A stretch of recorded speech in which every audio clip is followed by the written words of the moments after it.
ação, de sobreexcitação, de depressão e de incoerência, bem como no que tange aos fenômenos convulsivos, sempre força diretora mal dirigida, inutilizada ou defeituosamente utilizada. O ser subconsciente, diretor do organismo, desempenha mal sua função. Ele cede muito de um lado e não o suficiente de outro, impotente para tudo dirigir, deixando sempre algum órgão ou alguma função escapar à sua fiscalização. A histeria seria, portanto, devida essencialmente ao defeito de concordância dos dois psiquismos e à impotência da subconsciência diretora. De resto, eis uma opinião que os filósofos e médicos parecem atualmente entrever. Sabe-se que o Sr. Pierre Janet faz da histeria um problema da atenção, da memória e da vontade. Num belo trabalho de conjunto sobre a histeria, o Dr. Paul Solier apresenta uma nova teoria dessa neurose, que a mim parece, igualmente, concordar com minha explicação. Para ele, a histeria seria a consequência de um sono local do cérebro. Todos os diversos centros poderiam ser atingidos, isoladamente, por esse sono, e em graus variadas, donde há extrema variabilidade dos sintomas mórbidos. Em lugar de sono local, coloquemos abandono ou repouso, inutilizará dos centros cerebrais, o que vem a ser o mesmo, e a concordância dessa teoria com a opinião que já eu dera antecipadamente estará completa. Teorias análogas para explicação dos sintomas isolados da histeria foram apresentadas por diversos sábios. Para o professor Lepine, por exemplo, a anestesia e a paralisia histéricas proviriam de uma insuficiência temporária da transmissão interneurótica. Leon Médico, 1894. Branly exprime idêntica opinião e assimila o funcionamento dos neurônios ao dos radiocondutores. Os fisiologistas acham-se, portanto, bastante de acordo a respeito da questão da patogenia histérica.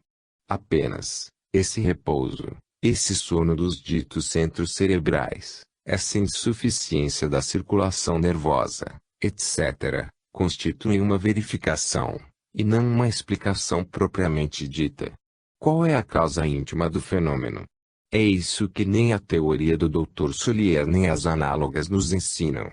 A causa íntima é a que conhecemos, o defeito de concordância entre os dois psiquismos e a impotência da direção subconsciente. Surgem agora algumas questões secundárias, relativas precisamente à impotência da direção subconsciente.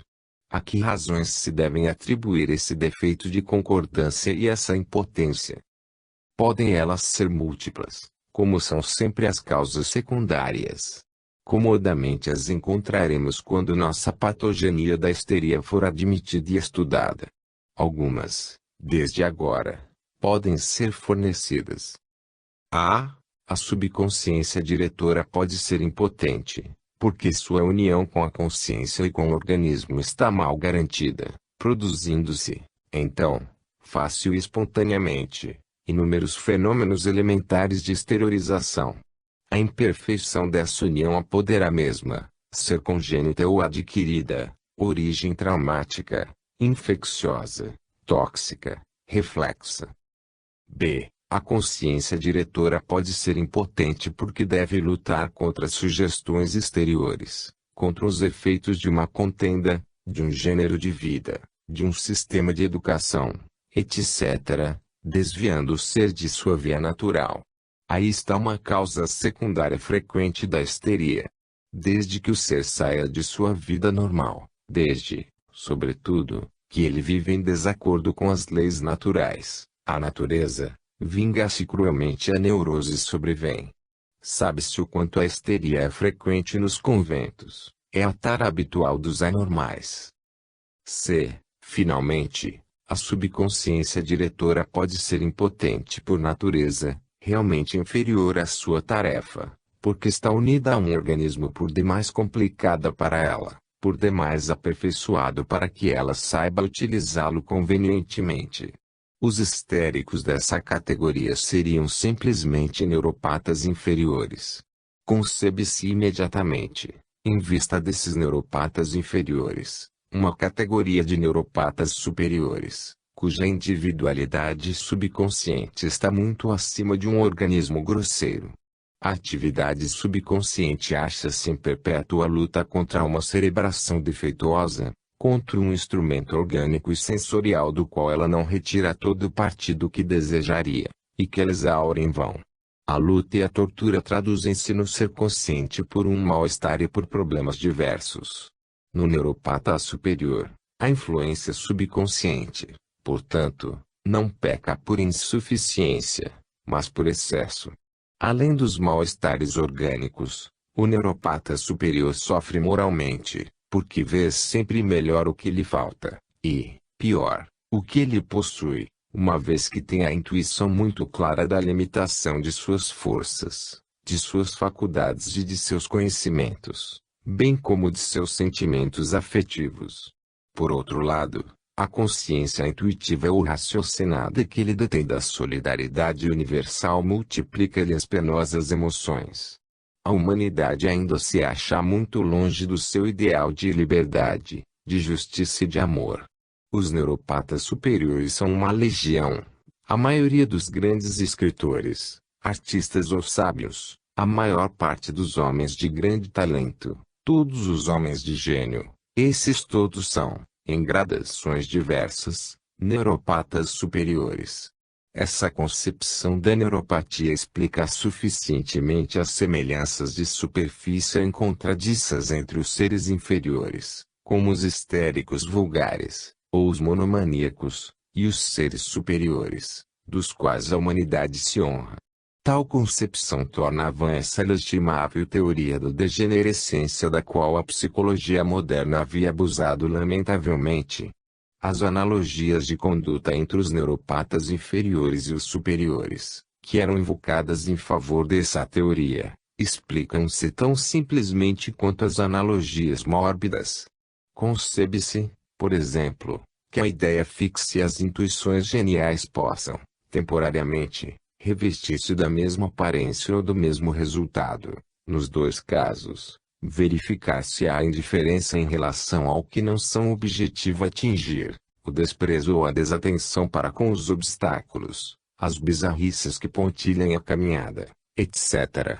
Mas, aquilo que distingue o homem de gênio, grande artista, sábio, filósofo ou fundador de religião, do doido maníaco, artista desencaminhado, falso inventor ou falso profeta, não é a ausência de defeitos graves nem de erros grosseiros, mas, a despeito desses possíveis erros, o caráter de elevação geral de inspiração, é o espírito de continuidade incansável, o real bom senso, chegando sempre a dominar os desatinos da imaginação, a sã razão vindo secundar a intuição, conferindo-lhe todo o seu valor prático. A luminosa inteligência do neuropata superior ou genial poderá ser momentaneamente eclipsada ou perturbada, mas em nenhum momento poderá, por muito tempo, sua potente originalidade confundir-se com a extravagância imbecil do neuropata inferior.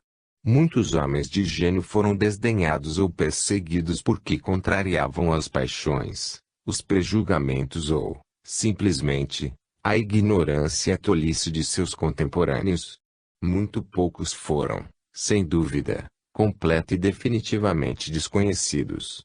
Muitos desequilibrados puderam sobre si mesmos atrair atenção, encontrar admiradores ou discípulos. Nenhum, no entanto, conseguiu assegurar a si próprio sucesso persistente. Entre os casos extremos do homem de gênio e do desequilibrado banal, colocam-se naturalmente muitos casos intermediários de neuropatas de ordem inferior, de um lado, e outros, de ordem superior, de outro lado. Suas diversas faculdades mostram-se muito desiguais, seja por consequência de uma evolução anterior inarmônica, seja por falta de concordância ou de afinidade entre os dois psiquismos. Do mesmo modo, não raro é observar-se em certos artistas, escritores ou filósofos de uma dada ordem, uma curiosa mistura de qualidades e de defeitos contraditórios, por exemplo, uma verdadeira originalidade e uma extravagância afetada, talento e falta de gosto, às vezes, até mesmo inspiração que se percebe muito presente, mas cujas manifestações são a miúde falseadas ou pervertidas. A loucura essencial será explicada pela impotência da direção subconsciente, tão simplesmente quanto a histeria. Apenas, na loucura, a impotência do princípio centralizador é completa, e não mais relativa e parcial. O resultado disso é a anarquia dos centros do psiquismo inferior. Assim, com muita comodidade, interpretam-se os diversos gêneros de loucura essencial.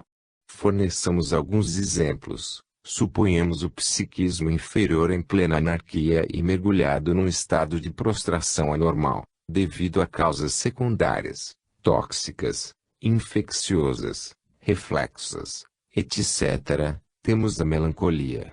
Suponha nas mesmas condições mórbidas, mas sobreexcitado, ao invés de deprimido. Temos a mania aguda. Suponhamos, ainda, o psiquismo inferior em estado de anarquia face a face com a direção subconsciente, embora chegando a subordinar-se a um grupo de elementos mentais predominante. Temos o delírio sistematizado, etc. 4.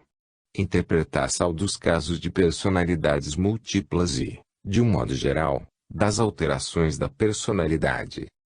Os casos de personalidades múltiplas e, de um modo geral, os de todas as alterações da personalidade, compreendem-se sem dificuldade através das novas noções sobre a complexidade da síntese psíquica e sobre a possibilidade de uma descentralização momentânea, mais ou menos acentuada, dessa síntese.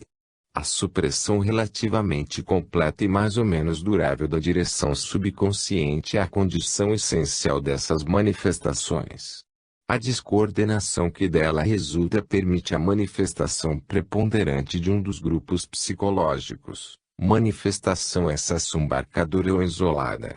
Os casos observados no hipnotismo e nos estados conexas, em certos estados patológicos, no mediunismo elementar, denotam simplesmente pseudo-personalidades da subconsciência inferior, puramente automáticas, ou de origem sugestiva. Os casos observados no mediunismo superior, ou na psicologia normal, fora da hipnose e do mediunismo, são, com frequência, manifestações fragmentárias da subconsciência superior. Quando se trata de uma personalidade muito completa, possuidora de todas as capacidades e aparências que estamos habituados a reconhecer nas personalidades normais, sem muita temeridade pode concluir-se que ela simplesmente representa uma das personalidades anteriores do sujeito, de modo mais ou menos nítido ou deformado. Quando se trata de personalidades incompletas, de subpersonalidades mais ou menos bem caracterizadas e mais ou menos autônomas, como tão frequentemente se observam no mediunismo, está-se autorizado a ver em cada uma delas apenas a manifestação isolada de um grupamento mental secundário do ser subconsciente, tendo esse grupamento, ele próprio, por diversas condições, época particular da vida intelectual do sujeito, preocupação dominante, acontecimento impressionante, concentração da atenção sobre um ponto especial, etc., sido determinado e sistematizado. Essas subpersonalidades poderão mostrar-se mais ou menos deformadas e modificadas pela sugestão ou pela autossugestão, bem como por adjunções imaginativas, de valor e de interesse assaz variáveis, etc. O famoso caso de Ellen Smith, tão magistralmente analisado pelo Dr. Flournoy, oferece, como se sabe, notáveis exemplos dessas diversas alterações da personalidade, manifestações puramente automáticas, subpersonalidades infantis no romance marciano, personalidades já elevadas no ciclo hindu e no ciclo real, personalidade muito completa e superior à normal, no papel de espírito guia Leopoldo. Sendo expressamente feitas todas as reservas sobre o valor das provas dadas pelo Dr. Flournoy em favor de sua interpretação exclusiva dessas personalidades e de certos dos seus inesperados conhecimentos, É-nos permitido sustentar que sua opinião nada apresenta de contraditório com as ideias expostas do meu trabalho, ainda que integralmente aceitas. V. Interpretação dos sonos. Sabemos que, do ponto de vista fisiológico, o sono é o repouso dos centros nervosos. Explica-se facilmente a contradição entre o repouso funcional e a persistência possível da atividade psíquica, se admite, na consciência pessoal, a coexistência de uma substância superior independente do funcionamento do cérebro atual. Não há necessidade de se procurar alhures uma teoria psicológica do sono e dos sonos. Antes de qualquer separação, há no sono, primeiramente, ruptura de colaboração entre o ser subconsciente e o cérebro. Desaparece a consciência normal. Repousa o organismo e sua atividade reduz-se ao mínimo. Os sonhos ordinários, mais ou menos incoerentes, são os produtos automáticos de um resto de atividade cerebral, que não é totalmente abolida pela morte. Os sonhos lógicos e coerentes, inteligentes, geniais, são manifestações da subconsciência superior, que não ficou cerceada pelo repouso dos centros nervosos, e sim, ao contrário, exaltada, se bem que sua atividade seja então mais difícil e irregularmente percebida. Nítido imediatamente, as operações subconscienciais poderão chegar à consciência, se há, por uma causa ou por outra, despertar brusco. Caso contrário, nem por isso são forçosamente perdidas para o ser consciente. Apenas, elas não tomam contato com ele senão pouco a pouco, no estado de vigília, frequentemente se confundindo com os produtos do trabalho voluntário. O sono tóxico, narcóticos, anestésicos, dá lugar às mesmas observações gerais. De qualquer modo, ele faz-se acompanhar não somente de diminuição das manifestações conscienciais, mas também, de sua perversão, embriaguez. Restam ainda os sonos hipnótico e mediúnico. O mecanismo é o mesmo. Essencialmente, são causados pela diminuição da atividade funcional do cérebro e pela obnubilação da vontade consciente. Mas, em grau superior ao verificado nas outros sonos, existe a exteriorização do ser subconsciente, em gradações variadas, donde a nitidez de suas manifestações aparentes. 6. Interpretação do hipnotismo. Todas as manifestações da hipnose se explicam pela separação, a ação isolada dos dois psiquismos e exteriorização mais ou menos completa do ser subconsciente, sabida que os fenômenos característicos podem ser verificados seja no organismo do paciente, seja fora dele. Os fenômenos orgânicos, anestesia verdadeira, hiperestesia real, catalepsia, letargia, etc., são devidos, como acontece com os histéricos, precisamente à impotência diretora e perceptiva da subconsciência superior que, em parte, se acha exteriorizada do organismo. Os fenômenos verificados fora do organismo são devidos ao ser subconsciente exteriorizado. Os fenômenos sensitivos, em geral, são em parte pertinentes à exteriorização. A anestesia e a hiperestesia são acontecimentos secundários. Essencialmente, não há nem diminuição nem aumento, mas deslocamento da sensibilidade.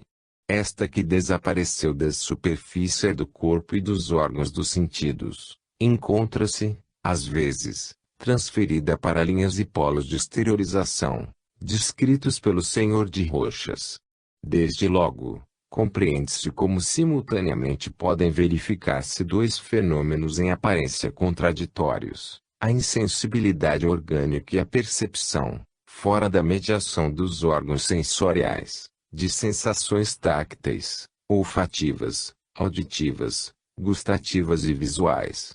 Por outro lado, compreende-se que essa sensibilidade possa exercer-se através de obstáculos materiais, que não tem ação apreciável sobre a força e inteligência exteriorizada.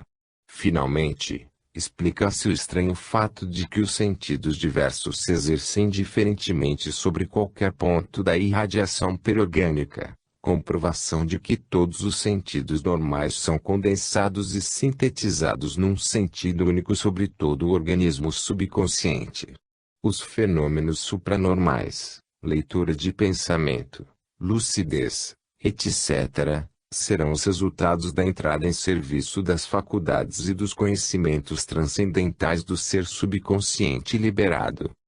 É claro que, apenas acidentalmente, como em relâmpagos, de um modo relativo e fragmentário, faculdades e conhecimentos transcendentais poderão repercutir no psiquismo inferior. Mas, isso em consequência da descentralização produzida pela hipnose e por condições anormais de funcionamento dos dois psiquismos. O automatismo do psiquismo inferior é o produto do seu isolamento do ser subconsciente e da cessação da ação diretora desse último. Esse automatismo é de fato notável tanto na hipnose quanto nos estados conexos, permitindo que se faça uma ideia suficiente do papel das faculdades cerebrais.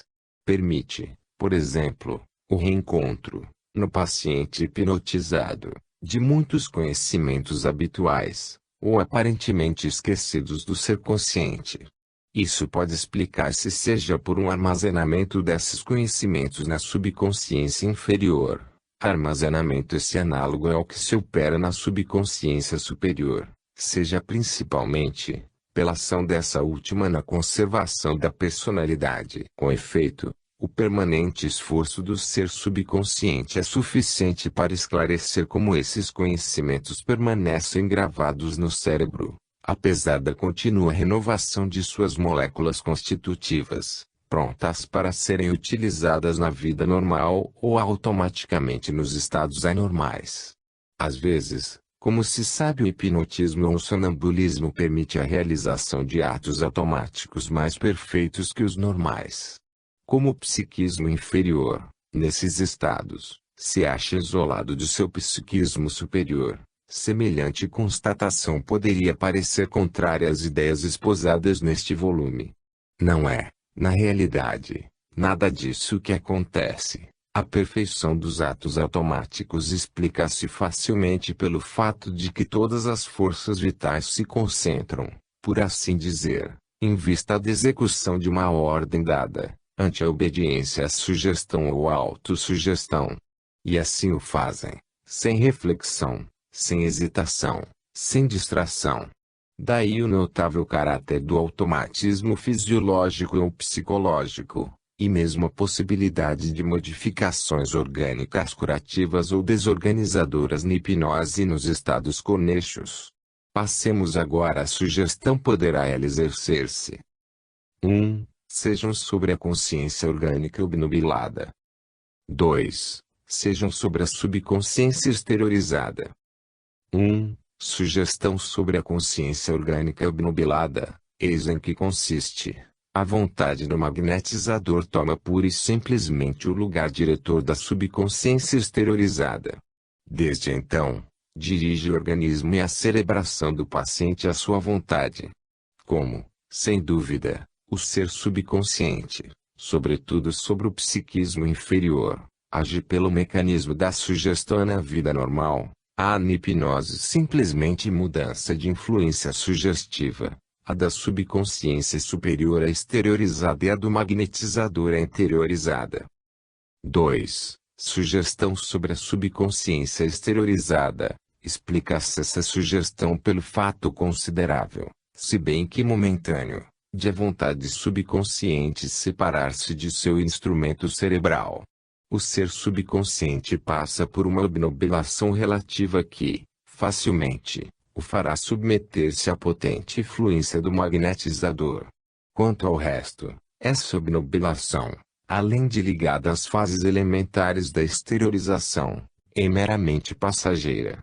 Como acontece nos estados mediúnicos superiores, logo que a exteriorização é suficiente, o ser subconsciente manifesta uma vontade toda pessoal e uma característica SAS original. Em todos os casos, A questão de sugestão sobre a subconsciência superior necessita de novas pesquisas experimentais. Com esse propósito sistematizado, elas por si só permitirão a própria distinção nítida da sugestão sobre a subconsciência inferior, além do conhecimento dos limites nos quais seja ela possível, caso seja. Resta o estudo da sugestão em prazo predeterminado. Seu mecanismo, no entanto, é mais complicado, razão pela qual me vejo obrigado a estudar, antes, a sugestibilidade em geral, para a qual é imperioso fornecer uma teoria conforme as novas noções da sugestibilidade. Não consiste ela apenas na possibilidade de se sofrer influências diversas, senão também na de adaptar-se à consciência pessoal tudo o que pode influenciá-la. Em outras palavras, a sugestibilidade é a faculdade de adaptação do ser psíquico ao meio e às influências ambientes, bem como de adaptação dessas influências ambientes ao ser psíquico. Portanto, a condição primeira do processo de assimilação psíquica, permitindo ao eu a aquisição de novos elementos conscienciais. Em relação ao moral, a sugestibilidade simplesmente representa o apetite de absorção. Assim compreendida, necessita ela estar restrita aos limites convenientes, sem o que atravancaria o eu com as mais diversas aquisições, sob cuja pressão caótica a personalidade arriscar-se a desaparecer ter um freio à sugestibilidade. Esse freio é a vontade. E isso por duas razões. Por temor do esforço demandado por toda aquisição nova e por um instinto que mantém o próprio instinto de conservação. A vontade luta pela conservação da personalidade psíquica, que comprometeria o afluxo de elementares estranhos muito numerosos ou diferentes de seus próprios elementos. Instintivamente, ela é hostil às aquisições intelectuais que não estão acordes com os traços principais da característica pessoal.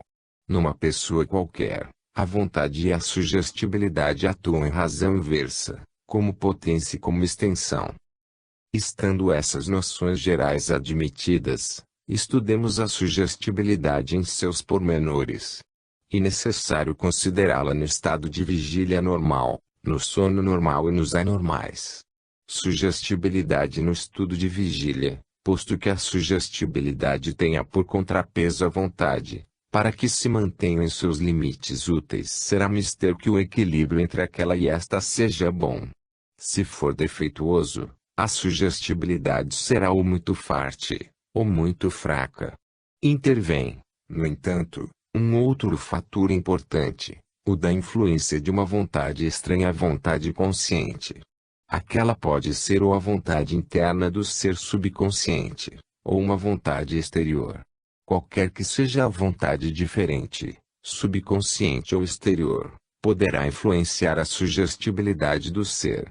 Se os dois psiquismos estão de acordo, e, felizmente, é o caso mais frequente, assegura-se o equilíbrio.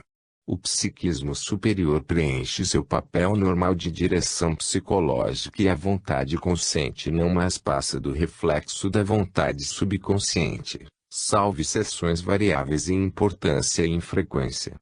Se, por outro lado, a concordância estiver mal assegurada, se o psiquismo superior preencher mal seu papel de direção, relativo a uma das causas estudadas no capítulo das neuroses, o psiquismo inferior fácil e fortemente sofrer a possível influência de uma vontade exterior que, mais ou menos, se substituirá do ser subconsciente. Por isso que os neuropatas inferiores são por demais acessíveis à sugestão exterior, mesmo no estado de vigília normal. Finalmente, e, sobretudo, as influências exteriores serão poderosas sobre as crianças. Com efeito, por dois motivos é considerável a sugestibilidade destas: pela insuficiência da vontade consciente, que apenas se esboçou, pela impotência da vontade subconsciente, que só pode agir plenamente sobre o ser após o remate do desenvolvimento orgânico. Daí, para a criança e para o adolescente, os imensos perigos de uma educação mal compreendida ou sistematicamente falseada, cuja impressão pode persistir e comprometer, paia toda a vida, a influência favorável e regular da vontade subconsciente. Sugestibilidade durante o sono. Neste estado, a vontade consciente do ser acha-se bastante diminuída. Há, portanto, aumento da sugestibilidade. Esta, quando acrescida, será acessível seja a influência da vontade subconsciente, donde os efeitos importantes do trabalho subconsciente durante o sono, se bem que necessariamente irregulares e aleatórios, seja a influência de uma vontade exterior. Mas, no sono natural, a vontade subconsciente geralmente preserva o ser das sugestões exteriores. No sono hipnomediúnico, ao contrário, estando a subconsciência exteriorizada, não mais pode exercer esse controle, donde, precisamente, a importância das sugestões exteriores. Com essa teoria da sugestibilidade, pode-se compreender até mesmo a sugestão a prazo predeterminado. Esta só se pode explicar pela impotência ou pela aniquilação da vontade subconsciente. Com efeito, não é admissível que, no momento fixado, a vontade subconsciente deixe-se cumprir o ato sugerido, sobretudo se trata de um ato nocivo ao ser.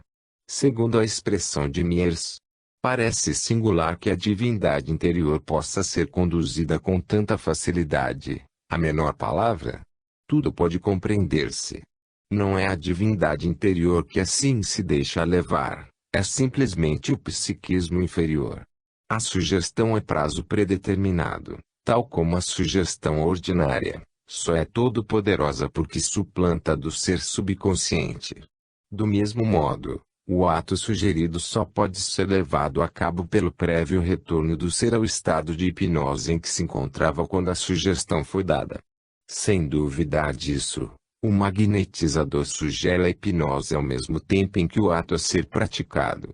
No momento fixado, o sujeito acha-se tal qual estava quando recebeu a ordem. Não há lugar para que atine com o intervalo de tempo escoado entre sugestão e o ser feito. A não realização da hipnose prévia é, sem dúvida, a causa do frequente insucesso da sugestão a prazo predeterminado. 7. Explicar das ações à distância e das ações de pensamento a pensamento. As ações da sensibilidade à distância, da motricidade, das faculdades organizadoras e desorganizadoras da matéria, as ações de pensamento a pensamento, leitura de pensamento, sugestão mental, certos casos de telepatia, todas têm sua explicação na exteriorização parcial da força-inteligência subconsciente, em sua projeção e utilização mais ou menos afastada do organismo. Essas são as propriedades do ser subconsciente exteriorizável, propriedades essas que, numa larga medida, escapam às condições de espaço e de tempo. Desde então, compreende-se serem elas em maior parte inacessível à vontade consciente normal. Apenas em algumas circunstâncias poderá esta última obter fenômenos elementares de ação à distância ou de pensamento a pensamento, porque, no cômputo geral, se acha estreitamente associada a essa substância que ela ignora. Finalmente, esses fenômenos elementares serão até por vezes obtidos sem sono hipnótico, no estado normal, por conseguinte, sem exteriorização, graças à irradiação periorgânica constante da força-inteligência subconsciente. 8. Explicação da telepatia. Depois de todo o precedente, é certo que os fenômenos de telepatia não se originam de uma causa única. Sua origem é variável, podendo ser 1. Uma ação de pensamento a pensamento. 2. Uma ação de lucidez, em geral, visão distância. 3. Uma ação exterior real. 1. Ação de pensamento a pensamento, seja espontaneamente, seja pela influência subconsciente, seja por um efeito intenso da vontade. 2. Ação distância durante o sono, por exteriorização parcial elementar da força-inteligência subconsciente do adormecido. Se o choque emotivo é bastante intenso, pode resultar um despertar brusco e a conservação da lembrança da visão. Frequentemente, então, esse despertar é acompanhado de uma projeção alucinatória reflexa concordante. 3. Ação exterior real. A aparição seria objetiva. Os sentidos do percipiente seriam diretamente impressionados pelo ser subconsciente do sujeito transmissor. É necessário, para tal, que o fantasma constituído pelo ser subconsciente tenha levado com ele alguns elementos materiais do organismo, sem o que não conseguiria impressionar o percipiente. Isso é possível, sobretudo, quando se trata de um acidente de uma morte brusca, de vez que o ser subconsciente poderá melhor conservar, por algum tempo, elementos de um organismo que a doença não teve tempo de consumir. Provavelmente, a ação telepática é muito frequente, se não constante, apenas, raramente é percebida e conservada pelo ser consciente. A subconsciência superior, sem dúvida, pode e deve apreender muitas coisas concernentes aos acontecimentos que nos interessam ou às pessoas que nos são caras, graças a uma exteriorização elementar, durante o sono. Apenas, esses conhecimentos só chegam claros e nítidos à consciência normal por exceção, em geral, devido a um despertar brusco. Esta é a razão por que a ação telepática com frequência se faz sentir na personalidade consciente por impressões vagas e imprecisas, pressentimentos, tristeza ou alegria durante o despertar ou em pleno estado de vigília, sem causa direta. Para uma pessoa habituada à meditação e à autoobservação, essas impressões podem tornar-se muito nítidas, adquirindo uma real importância prática. 9. Explicação de casos de lucidez. Certo número de casos de lucidez é plenamente explicável por leituras de pensamento e por comunicações intersubconscienciais. Outros advêm da telestesia e da ação à distância da sensibilidade exteriorizada. Finalmente, os casos de lucidez quanto ao passado, ao futuro e os de lucidez sintética, deverão ser atribuídos à misteriosa faculdade, produto da evolução extraterrestre do ser subconsciente. 10. Explicação do mediunismo. O mediunismo elementar frequentemente será explicado pelo automatismo do psiquismo inferior. Sem dúvida alguma, os movimentos da mesa com contato das mãos e muitas das pretensas personalidades espíritas não têm outra origem. O mediunismo elevado será obra do ser subconsciente exteriorizado. Repito, justamente por esse ser subconsciente não depender do organismo, pode ele, por si próprio, possuir ação sensível, motora, organizadora, intelectual fora dos órgãos dos sentidos, dos músculos e do cérebro. As manifestações intelectuais elevadas, personalidades completas e originais, conhecimentos e faculdades transcendentais, explicam-se pelas noções que do estado real do ser subconsciente temos. Imediatamente, no entanto, se propõe uma questão capital: a ação do ser subconsciente pode explicar tudo? E que, sob condição rigorosa de aceitar a definição, a descrição e a interpretação integrais que fomos levados a conceber do ser subconsciente exteriorizável, isso é possível. Apenas, essa explicação exclusiva de mediunismo, tudo sendo possível, acarreta grandes dificuldades. O ser subconsciente atribui aos espíritos dos mortos o que, na realidade, dele provém. Logo, ou ele nos engana ou se engana a si mesmo. Se assim o faz, no que tange a si próprio, é porque suas faculdades de clarividência são limitadas, e então não mais se compreende como conheceria ele todos os detalhes minuciosos que, às vezes, apresenta como identidade dos espíritas. Nem como pode ele saber de suas características completas, quando mal está informado do que concerne a sua própria identidade. Se nos engana, sem razão plausível então constantemente, não mais pode ser considerado como desempenhando um papel superior no eu. E muito mais, esse ser subconsciente não se contentaria em nos enganar de modo tão lastimável, indo, às vezes, colocar-se em oposição com o ser consciente até mesmo a procurar fazer-lhe mal. Isso é absolutamente inconciliável com as noções que adquirimos a respeito da subconsciência superior. E então, necessário levar em consideração a hipótese espírita. Vejamos, antes de responder, a objeção essencial feita a essa hipótese pela maioria dos sábios que se ocuparam com a questão. Ela, a partir do momento em que tudo pode ser explicado pela exteriorização e pela subconsciência, passa a ser contrário ao método científico. Apelo a uma nova hipótese, o espiritismo. Esse raciocínio seria irrefutável se o espiritismo constituísse uma não hipótese. Mas, nada disso acontece. O espiritismo, no todo, acha-se contido na hipótese integral do ser subconsciente exteriorizável. A constituição progressiva desse ser nos organismos sucessivos implica na anterioridade e na sobrevivência sua a esses organismos. Por conseguinte, implica na certeza da existência do ser depois da destruição do organismo material, ou seja, na possibilidade da ação espírita, se, portanto, se admite a hipótese integral do ser subconsciente, é possível repelir o espiritismo.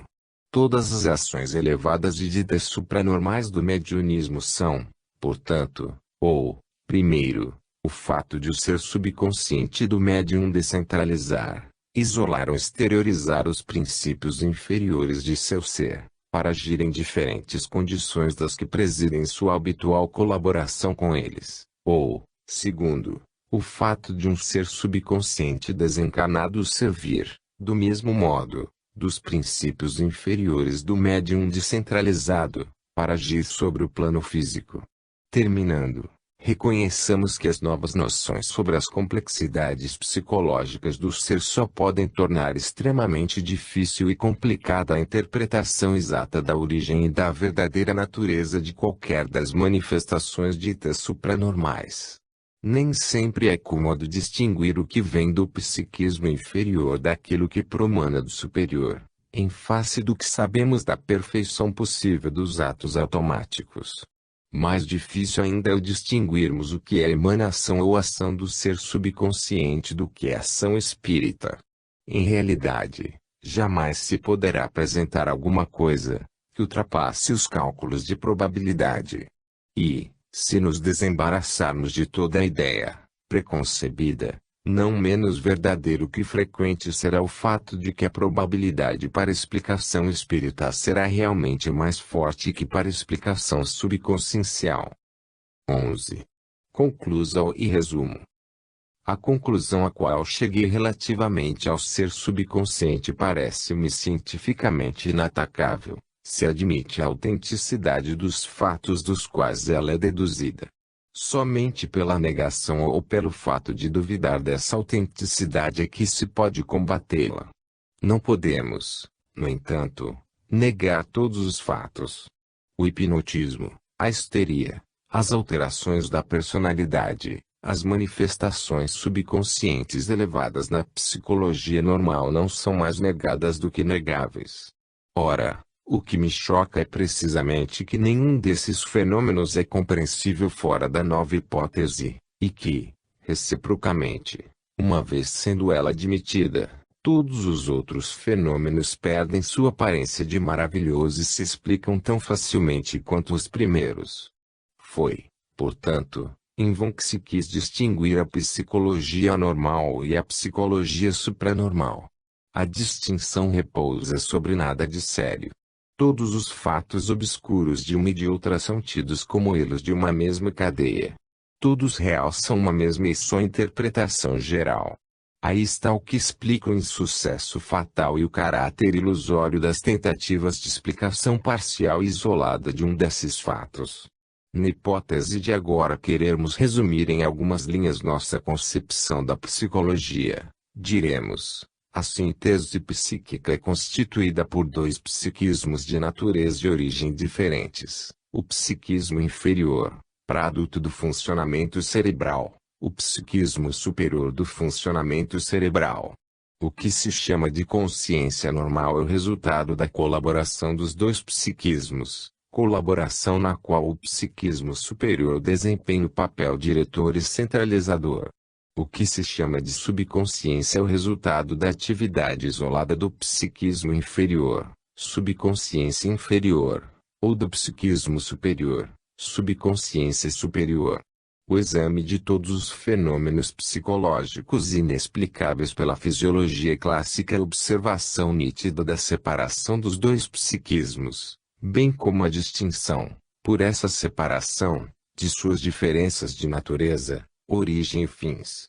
Durante a vida cotidiana, regular e normal, observa-se a separação no estado de esboço. O exame do sono mostra-nos uma descentralização ligeira, durante a qual o cérebro repousa, atinge um grau mínimo de funcionamento e assim escapa ao controle do psiquismo superior. O exame na inspiração genial, seja durante o sono, seja no estado de vigília, prova-nos que essa descentralização ligeira, longe de acarretar uma diminuição do psiquismo superior, exalta e, mais do que pela colaboração íntima com o psiquismo inferior, permite-lhe manifestações mais elevadas, se bem que, frequentemente, menos acessíveis à consciência normal, menos facilmente por ela utilizáveis e irregularmente percebidas. Na psicologia normal, percebe-se a acentuação da separação dos dois psiquismos, e aparecem mais nitidamente suas respectivas propriedades. O hipnotismo, seus estados conexos e o mediunismo elementar indicam uma já notável descentralização, transtornando as condições habituais de memória e de pensamento.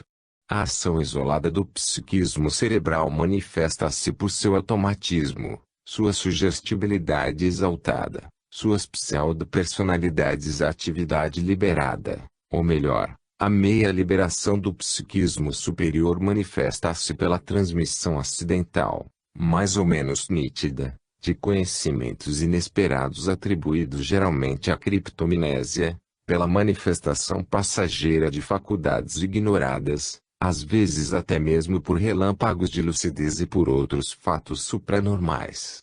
Nessa reviravolta das condições de funcionamento e de associação dos dois psiquismos, a direção central do psiquismo superior, personalidades fictícias, produto do automatismo cerebral, subpersonalidades ou personalidades verdadeiras e completas podendo predominar e permanecer no primeiro plano, vindas das reservas subconscientes elevadas. A histeria e a loucura essencial mostram-nos, não mais a secessão anormal, mas a separação mórbida, vinculada a um vício congênito ou a taras adquiridas. A descentralização permanente, e não mais passageira, traduz-se pela impotência diretora, relativa na histeria, completa na loucura, do psiquismo superior e a ação anárquica ou desviada do psiquismo inferior. Em certos estados mórbidos, as manifestações isoladas do psiquismo superior e só percebidas excepcionalmente, ou então não acontecem senão perturbadas e pervertidas. A discordância entre os dois psiquismos, mas uma discordância que não chega à separação mórbida e à ruptura de equilíbrio, como na histeria e na loucura, aparece-nos até nos simples problemas neuropáticos. Essa discordância revela-se pelas taras características de que padecem as neuropatias de qualquer categoria, desde os mais inferiores aos homens de gênio. Nas mais estranhas manifestações da psicologia normal, observam-se elevados ao mais alto grau, a descentralização do ser e a distinção de natureza dos dois psiquismos. A lucidez é-nos revelada como uma faculdade especial do psiquismo superior, sem analogia no psiquismo inferior. As ações de pensamento a pensamento mostram-nos bem a ação extracorporal da subconsciência superior. O mediunismo elevado mostra-nos essa ação extracorporal elevada ao sumo grau. O mediunismo permite-nos verificar, com evidência, que o psiquismo superior é inteiramente separável do organismo, que pertence a um verdadeiro ser subconsciente, que esse ser subconsciente tão pouco do corpo que é capaz não somente de agir fora dele, como também de desorganizar-se na matéria constitutiva e de reorganizá-la em formas diferentes e distintas. Finalmente, A análise psicológica do ser subconsciente e de suas manifestações fazem-nos descobrir nele uma vontade original, bem como faculdades e conhecimentos muito diferentes do que os da consciência normal, faculdades e conhecimentos supranormal e transcendentais, personalidades completas e autônomas.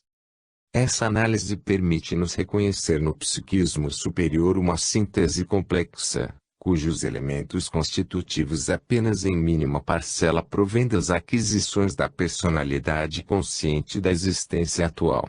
Em uma palavra, o exame minucioso de todos os fatos ainda inexplicados pela fisiologia clássica, no domínio da psicologia normal e anormal, permite-nos concluir pela presença de princípios dinâmicos e psíquicas de ordem superior no ser subconsciente. Princípios esses independentes funcionamento dos centros nervosos, preexistentes e sobreviventes ao corpo, e submetidos a uma evolução correlata à evolução orgânica. Não sei qual será o porvir reservado à teoria da consciência subliminal ou do ser subconsciente. Mas, desde já é permitido afirmar que uma doutrina sintética, capaz de explicar todos os fenômenos psicológicos deixados na obscuridade, merece a mais séria discussão. E a isso faz jus tanto mais quanto as consequências filosóficas e morais que acarreta, são, como veremos, as mais satisfatórias. Antes, no entanto, de expor essas consequências filosóficas, creio necessário refutar algumas objeções. Capítulo 5. Objeções e teorias opostas. 2. Dentre as objeções gerais frequentemente opostas às teorias idealistas, que se deduzem dos fenômenos psíquicos, são particularmente importantes. 1. A objeção relativa ao ouvido das personalidades anteriores. 2. A relativa ao valor intelectual das personalidades mediúnicas e de suas comunicações. Primeira, aquela não conseguiria embaraçar-nos durante muito tempo. Verdadeiramente, é ela sem importância para as pessoas a par da psicologia moderna. Nada de mais simples, nós o vimos, que a compreensão desse esquecimento, relativo e momentâneo, o estudo da memória nos estados anormais e, particularmente, a verificação das personalidades múltiplas, podendo ignorar-se umas às outras, mostram a possibilidade do esquecimento das existências precedentes e trazem-nos a sua compreensão. Trata-se pura e simplesmente de uma criptomnésia que não está limitada à existência atual. Quanto ao resto, o esquecimento responde a uma necessidade filosófica. É necessário que nas suas fases inferiores, e cada personalidade é uma fase inferior, o ser ignore seu destino e seu estado real, para que se submeta e se conforme o melhor passível à lei do esforço. Para tanto, é necessário que ele tema a morte, que se desenvolva conforme a humilde nasce sem ser torturado pela comparação com os estados anteriores. Lembranças, afeições, rancores passadas, com efeito, desviam-no da rota. Do mesmo modo, o conhecimento de suas faltas anteriores, ou daquelas de seus semelhantes, só poderia prejudicar sua vida atual.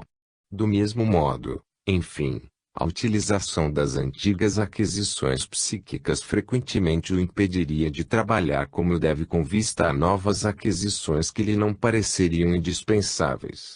Todos esses argumentos também explicam a utilidade da morte. A morte das personalidades sucessivas é simplesmente uma condição que favorece o progresso da individualidade. Segunda, a objeção extraída do valor intelectual das personalidades mediúnicas e de suas comunicações é muito mais séria. Baseia-se sobre esta dupla verificação. A.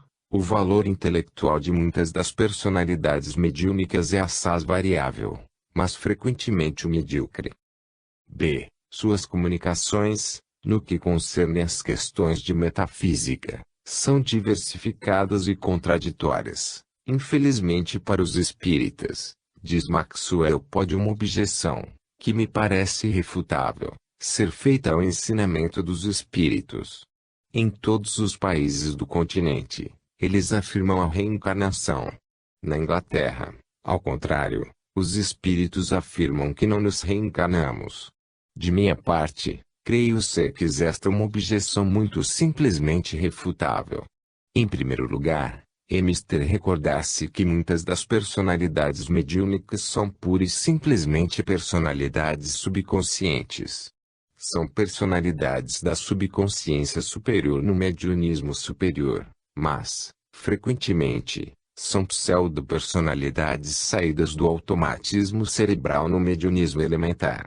Em segundo lugar, as verdadeiras personalidades mediúnicas, não importa que representem o ser subconsciente do médium ou que sejam espíritos desencarnados, não são nem um pouco infalíveis nem oniscientes.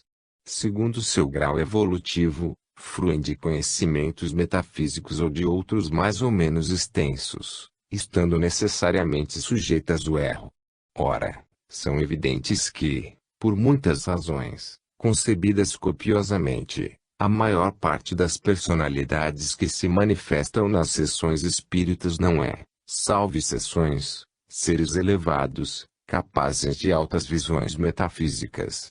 Para apreciar o valor e importância dos ensinamentos dos espíritos, é necessário, finalmente e, sobretudo, levar em conta a fatal deformação que o próprio mecanismo do mediunismo impõe a esses ensinamentos. O comunicante, para manifestar-se sobre o plano físico pela palavra, pela escrita ou por qualquer outro meio, está obrigado a tomar emprestado ao médium os elementos materiais necessários, bem como a fazer uso de sua celebração e a colaborar com seu psiquismo inferior.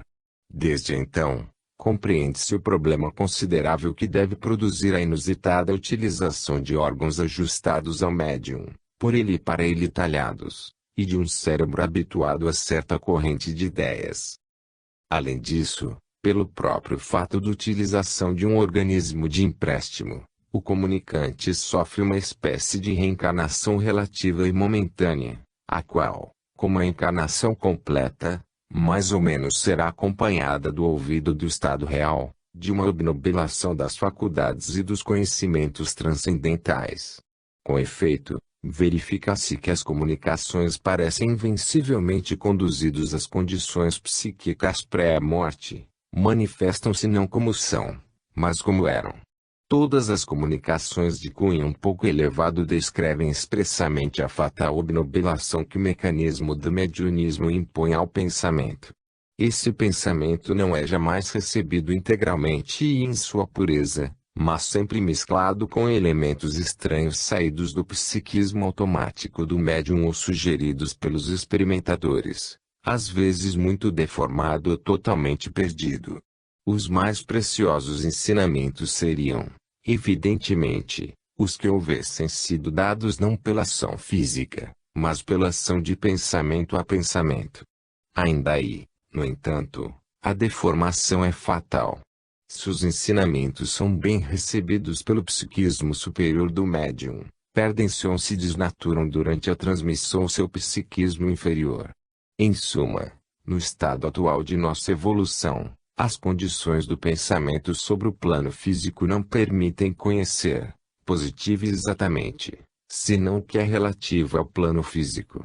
Os conhecimentos que a esse plano não são mais relativos só nos são acessíveis de um modo incerto e fragmentário, seja pela intuição direta e o raciocínio, seja pela ação mediúnica. O ser subconsciente, seja ele desencarnado ou exteriorizado, tende a esquecer tudo o que concerne sua essência transcendental. Ao se unir novamente à matéria então, necessária realizar completa abstração dos ensinamentos dos espíritos. Não. Alguns sobejos de verdades, suficientes para auxiliar a intuição, sempre nos chegam. Apenas, é necessário nunca se referir cegamente a uma comunicação espírita, não importa quão bela ela nos pareça, é imperioso estudá-la e discuti-la, antes de tirar-lhe proveito. Em segundo lugar, urge proceder a uma escolha dentre as inumeráveis comunicações. Entre elas, só devem ser comparadas as que tenham sido recebidas em condições mais ou menos idênticas, Graças a médiuns igualmente evoluídos e igualmente treinados, e por observadores igualmente sagazes. Pretensas revelações, banais e contraditórias, encontradas não importa onde, e cuja maior parte não passa de reflexos do psiquismo dos médiuns ou dos experimentadores, senão seu produto, não devem ser contrapostas os ensinamentos assaz concordantes entre si.